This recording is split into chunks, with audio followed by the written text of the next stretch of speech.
This is McCook's Mr. Bill. It's an honor to have you here. All my life around ranches and farms. God knows I've done a lot of day labor in my time for them. And it was the kind of income that was allowing me to pay the bills and feed my family without any government aid. Thank God. Thank the Lord. But I gained a lot more than that from those ranchers and farmers. I said I gained a lot more. I'll give you an example. Had a farmer one day tell me that he'd hauled a load of wheat to town, and he lived 3 miles off the paved roads, so he had 3 miles of dirt road to get to a paved road, and then 5 miles on into town to take his wheat. And it was a one-man operation, so he was doing everything. And so he had the truck and was heading down the highway with that truckload of wheat, and off to the side he saw a cop had his hood up on the car.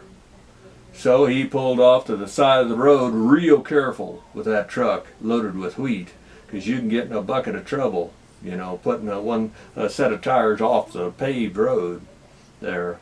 And so he real careful pulled off then, got out of his truck and walked back there and said, "I see you got trouble." He said, "I'm not a mechanic, but," he said, "I'll sure be more than glad to give you a ride into town." And the cop said, "No, I've already called on the police radio. I got a wrecker coming to get the car." He said, "I can't get it started. It quit." Okay.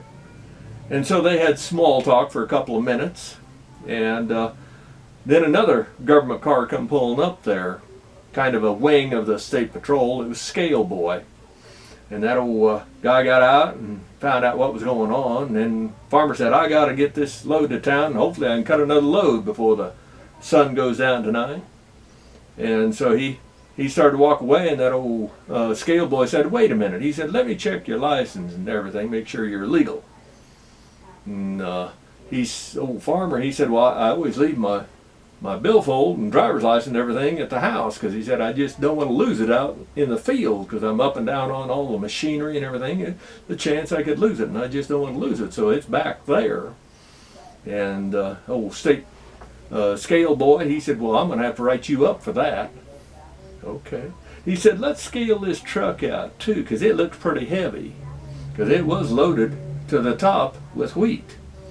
Well, sometimes you can put a load of wheat in there, and it depends on the year and the moisture in there. It can be a light load or a heavy load.